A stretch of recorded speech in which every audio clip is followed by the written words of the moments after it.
Hello and welcome to a What's to Come in 2025 Christmas special video. I've not made any notes for this, and I've literally just come straight from the bathroom straight to here. So let's get into the video. First things first, thank you so much for watching my videos in 2024, if you have indeed watched them. I think I've made some really fun stuff this year. I've gone on some interesting trips, some interesting new bus routes, the 9A, the 9B being extended to Stevenage, the X1, the new coach service by Arriva. There's some really interesting things that have been happening in the public transport world.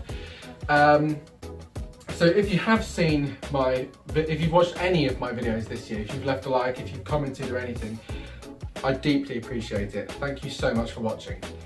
Now, what is coming in 2025? There are some really fun and interesting and big things happening in 2025.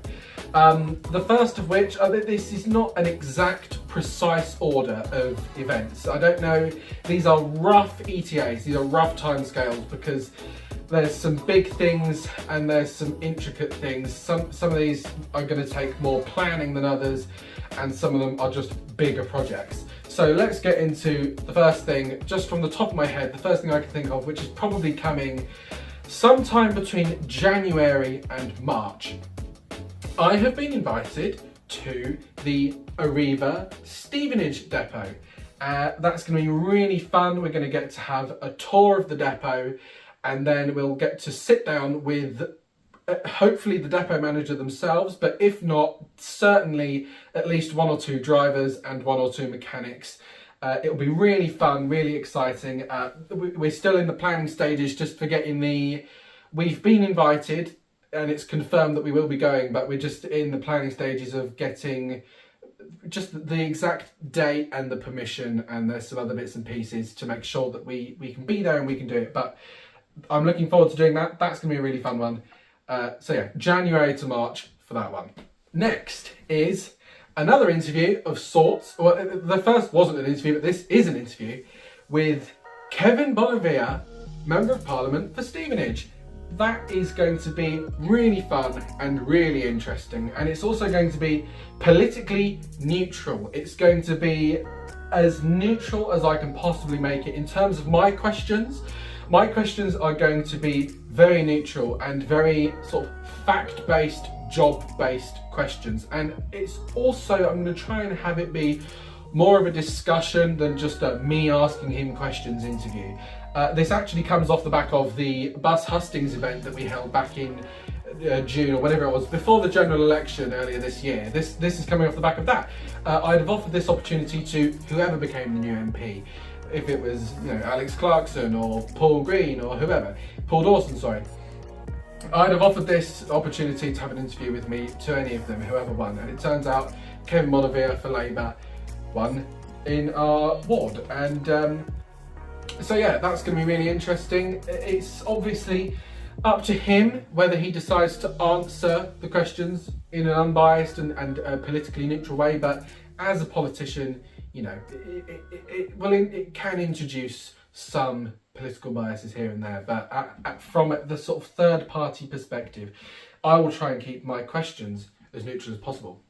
So yeah, that will be coming hopefully sometime January or February is what I'm thinking on that one.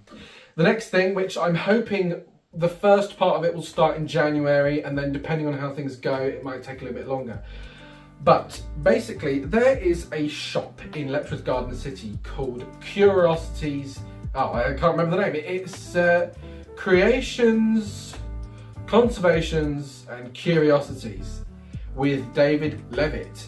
And what we're going to be doing sometime in January is an interview with David.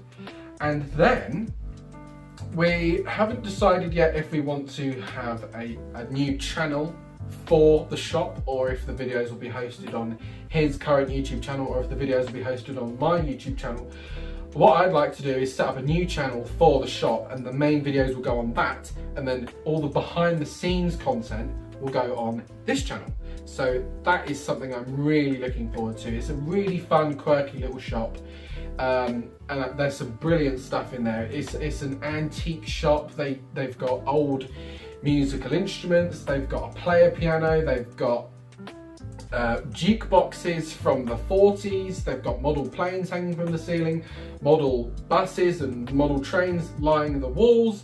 They've got all sorts of stuff. It's a really brilliant place, and occasionally if he gets them in, he gets retro computers from the 70s, 80s and 90s, retro synthesizers, retro games consoles. It's a really brilliant shop. I highly recommend you go, if you live in Hertfordshire, in the local area, I highly recommend you go and check out the shop.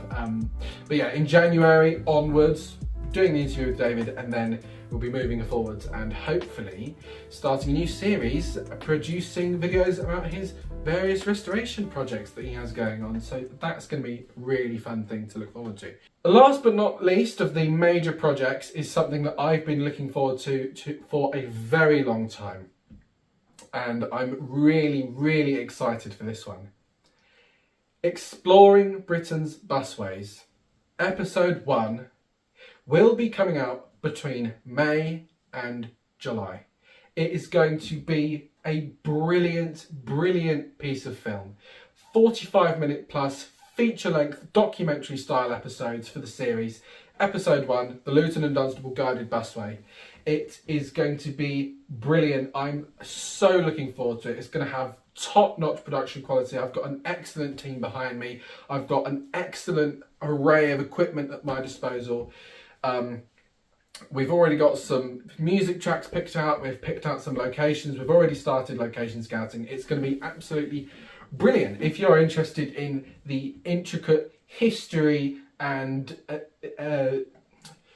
city planning that went into the busway, and how its place in Luton and Bedfordshire, and even just the southeast of England as a whole today. It connects Luton to the airport, it connects the Midland Main Line to the West Coast Main Line, future plans. It's going to be really fun, not only for me to make with my team, but also I hope you will enjoy it.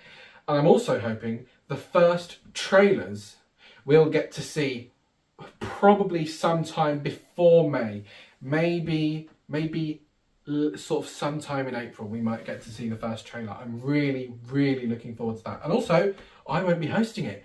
My friend David Martin, who is actually the secretary of Bus Users Group Stevenage, he will be the host. I'll just be behind the camera, directing and producing and making the thing for you to watch. I think he's going to be absolutely brilliant, and he's really looking forward to it. I'm really looking forward to it. It's going to be amazing. So that's the big project for 2024 that I'm really looking forward to.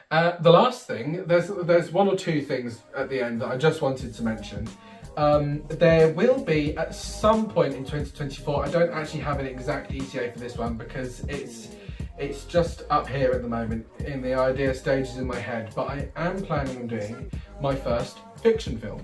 And I've been kind of thinking about it for a while. I found this piece of music that I think is really interesting, and the entire piece is only about 4 minutes, but it's got distinct sections, and I think each section in my mind can tell different elements of a running story. And I think the short film will only be the length of the song, and I think the credits will be right on the end, and then that will be it. I won't reveal too much about it, but all you need to know is a fiction piece is coming at some point in 2024. I think that's pretty much everything. I know this was a bit of a quick whistle-stop tour video, but that was the point. I wanted to just sit down in front of the camera. I don't do this very often. If you've noticed, I've got some various old pieces of technology that I've found in recent weeks. Here I've got this old Sony Digital 8 Handycam. This is actually, hopefully, this is the camera that we'll be using to shoot the fiction piece. Really looking forward to actually using this. It hasn't got any tape at the moment. If we open up the tape deck here, you can see that it is empty, and I don't actually have any tape for it at the moment, but I'm looking to get some in the next couple of weeks. I'm looking forward to actually using this. I've powered it on several times, it works. The screen works, I've got the live feed from the CCD. Can't save anything unless I've actually got some Hi8 or Digital 8 tape. I've also got a Polaroid back here. This is not really film related, but this is photography, obviously. Haven't got the film cartridge for this yet. It takes Polaroid 600 and the proper 600. This actually doesn't take I-type, which is the modern Polaroid. This is a real Polaroid Super Colors LM program from the 80s. This is going to be very fun to use, but I need to make sure the time is right because you only get about 8 photos per cartridge or something like that. So that's also going to be fun. So yeah, this is not the permanent solution to the studio. This is kind of set up in a way that looks nice on camera. As you can see, the wall is blank and the shelves are quite empty. Rubik's Cube, not quite sure if that's even in the shop. But yeah, this is the new studio space. This will get nicer and nicer. We've got some posters that we're going to be putting on the wall here shortly. But yeah, thank you for watching my videos in 2024. Thank you for watching this update video. I'm really looking forward to 2025 and I hope you will come along for the ride as well. And one last thing, I'd like to wish you a very Merry Christmas and a very happy and healthy New Year. Thank you for watching.